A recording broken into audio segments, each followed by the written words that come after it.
Assalamualaikum warahmatullahi wabarakatuh, Bapak Ibu guru dimanapun berada. Semoga selalu dalam keadaan sehat dan siap untuk belajar bersama untuk menghadapi ujian P3K yang akan datang. Dan selamat berjumpa kembali kepada Bapak dan Ibu bersama kami Cermin Pendidikan. Dan pada kesempatan kali ini kita akan membahas kompetensi guru paket 4, yang mana paket 1, 2, dan 3 sudah kita bahas kemarin, dan mudah-mudahan di paket keempat ini Bapak dan Ibu lebih paham lagi dalam teknis guru. Namun sebelumnya Bapak dan Ibu guru, jangan lupa untuk klik like, subscribe, dan aktifkan loncengnya supaya Bapak dan Ibu guru tidak ketinggalan pembahasan-pembahasan soal yang akan kami berikan di kemudian hari. Dan juga Bapak dan Ibu mohon maaf apabila nanti dalam pembacaan soal ataupun menjawab soal-soal ada yang kurang berkenan ataupun masih belum tepat menurut Bapak dan Ibu guru, kami mohon maaf karena manusia juga tidak terlepas dari kesalahan. Nah, sepertinya Bapak dan Ibu juga sudah tidak sabar lagi untuk paket keempat ini. Mari kibas Bapak dan Ibu, kita bahas langsung kepada nomor 1. Berikut ini merupakan faktor-faktor yang perlu diperhatikan dalam pengembangan kisi-kisi tes uraian kecuali. A. Penentuan alokasi waktu. B. Penentuan pokok bahasan. C. Penentuan indikator ataupun tujuan. D. Pendistribusian butir soal. Atau E. Penentuan kisi-kisi soal. Mari kita bahas Bapak dan Ibu. Faktor yang tidak perlu dalam pengembangan kisi-kisi tes uraian adalah penentuan indikator tujuan, karena indikator tujuan sudah dikembangkan pada saat pembuatan RPP. Nah, cukup jelas dalam pembahasan Bapak dan Ibu, sehingga untuk nomor 1 jawabannya adalah penentuan indikator ataupun tujuan. Lanjut untuk nomor 2 Bapak dan Ibu. Seorang peserta didik memprotes skor yang diperoleh pada soal nomor 4 dalam ulangan yang telah dilaksanakan.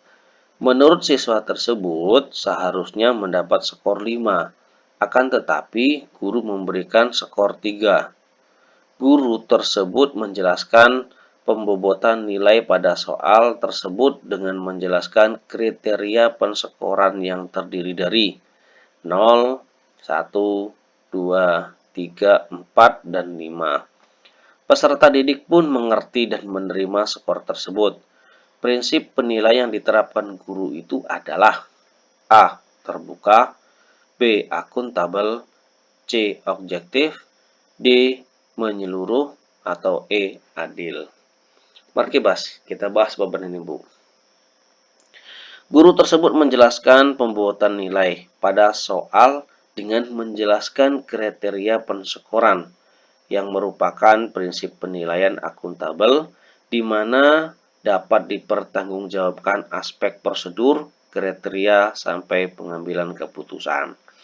Nah, pembahasannya cukup jelas Bapak dan Ibu, akuntabel, sehingga jawaban nomor 2 adalah akuntabel karena dapat dipertanggungjawabkan oleh guru tersebut.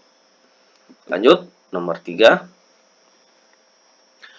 Pada awal semester, Pak Budi sebagai guru IPA selalu menjelaskan penilaian yang akan dilaksanakan selama 1 semester dan penentuan nilai akhir IPA yang akan dijadikan dasar untuk pemberian nilai raport. Hal ini artinya Pak Budi telah menerapkan prinsip penilaian. A. Sistematis, B. Terbuka, C. Terpadu, D. Menyeluruh, dan E. Akuntabel. Mari kita bahas Bapak dan Ibu. Pak Budi telah menjelaskan semua jenis teknik prosedur dan pengolahan penilaian sampai penentuan akhir, yang merupakan prinsip penilaian terbuka, yang berarti prosedur penilaian, kriteria penilaian, dan dasar pengambilan keputusan dapat diketahui oleh pihak yang berkepentingan. Nah, cukup jelas sekali Bapak dan Ibu untuk pembahasannya. Sehingga untuk nomor 3 jawabannya lah terbuka, karena Pak Budi sudah menjelaskan secara terbuka bagaimana mulai dari pengambilan nilai sampai pemberian keputusan atau memberi nilai rapor. Lanjut, nomor 4, Bapak dan Ibu. Seorang guru mengajar pada 2 kelas di sekolahnya. Di kelas pertama terdapat 8 peserta didik yang gagal mencapai KKM. Sementara di kelas kedua ada 12 yang gagal mencapai KKM. Langkah yang harus dilakukan guru adalah A. Melakukan pengayaan terhadap 8 orang siswa. B. Melakukan remedial kepada 12 orang siswa. C. Melakukan remedial kepada peserta didik yang gagal di kedua kelas tersebut. D. Melakukan pengayaan kepada kedua peserta didik yang gagal di kedua kelas tersebut.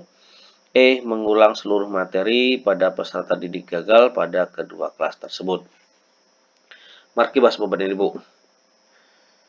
Pembahasannya adalah pengayaan baiknya ditujukan untuk yang berhasil dan remedial ditujukan untuk yang gagal. Dan remedial harus dilakukan pada kedua kelas tersebut. Nah, sudah cukup jelas ya Bapak dan Ibu bahwasanya dilakukannya sebuah remedial. Sehingga jawaban untuk nomor 4 adalah melakukan remedial kepada peserta didik yang gagal di kedua kelas tersebut. Lanjut, nomor 5 Bapak dan Ibu. Salah satu indikator yang dapat menunjukkan kualitas butir tes uraian yang baik adalah A. Menuntut jawaban berupa ungkapan pendapat siswa. B. Menuntut jawaban yang berupa fakta-fakta yang sebenarnya.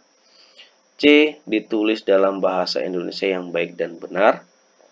D. Ditulis oleh guru yang mengajar di kelas. E. Ditulis oleh kepala sekolah. Mari kita bahas Bapak dan Ibu. Soal bentuk uraian yang baik adalah yang mampu mengukur tingkat berpikir tinggi. Ini Bapak Ibu, berpikir tinggi. Ungkapan pendapat adalah tingkat berpikir tinggi. Nah, salah satu adalah ungkapan pendapat merupakan salah satu tingkat berpikir tinggi. Sehingga untuk 5, jawabannya adalah menuntut jawaban berupa ungkapan pendapat siswa. Lanjut, nomor 6.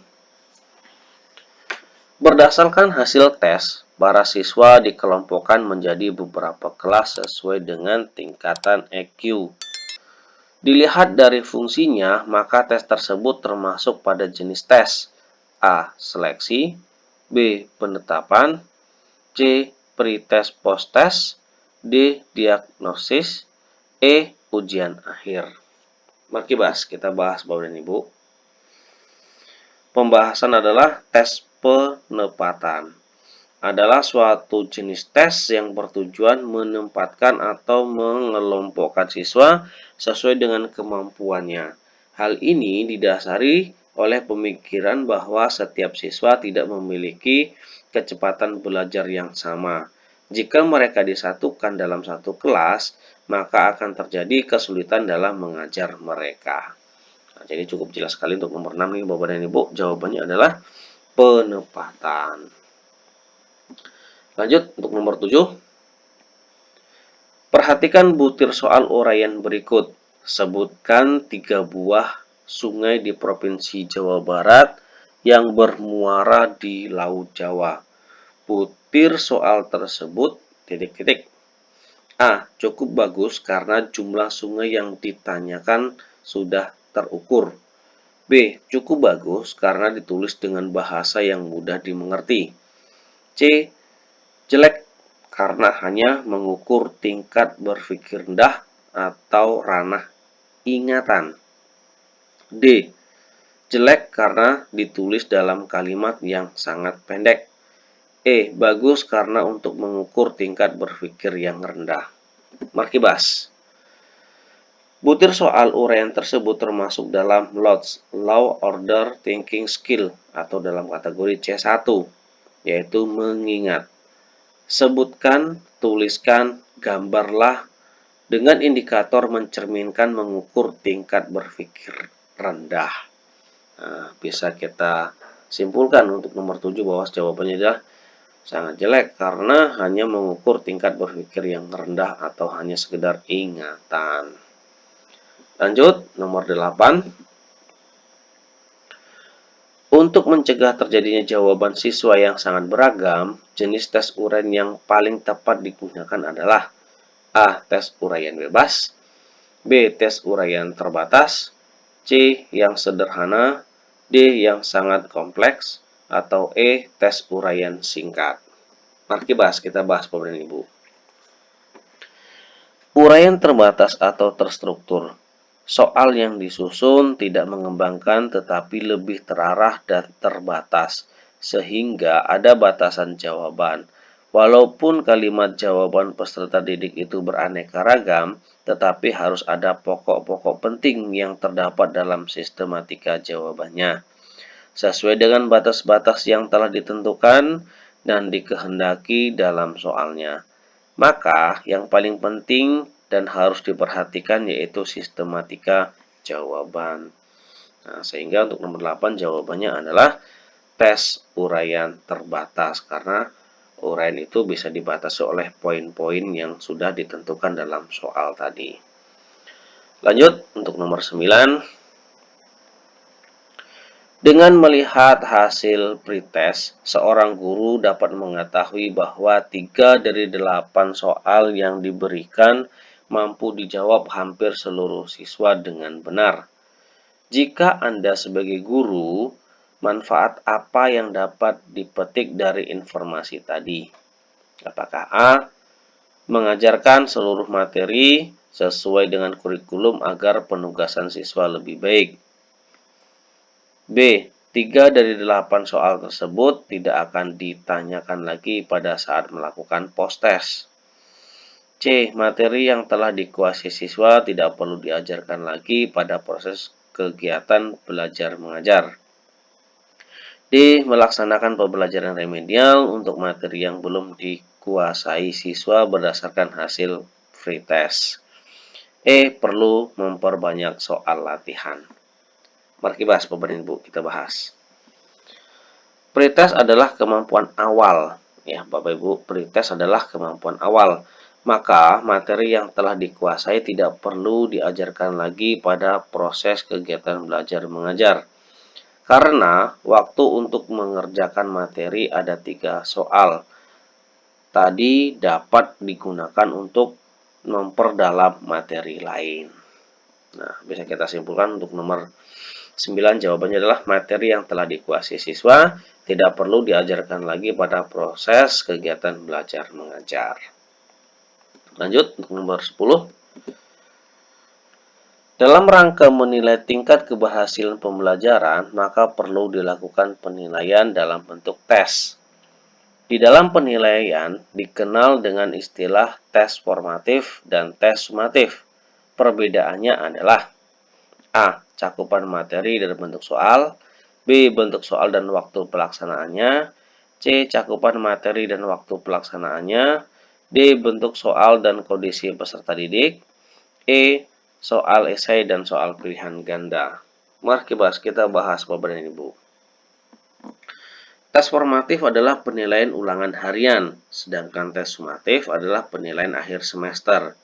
Sehingga yang membedakan adalah cakupan materi dan waktu pelaksanaannya. Nah, cukup jelas sekali nih Bapak dan Ibu untuk nomor 10, yaitu jawabannya cakupan materi dan waktu pelaksanaannya.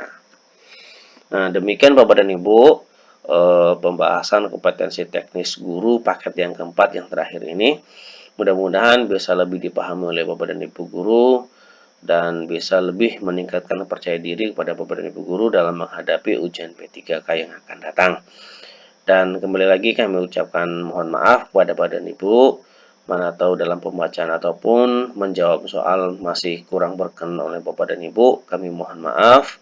Dan juga jangan lupa kepada Bapak dan Ibu selalu klik subscribe, like, dan aktifkan loncengnya supaya Bapak dan Ibu tidak ketinggalan pada pembahasan-pembahasan soal P3K yang akan datang. Demikian untuk pembahasan kali ini. Semoga bermanfaat dan sukses selalu. Assalamualaikum warahmatullahi wabarakatuh.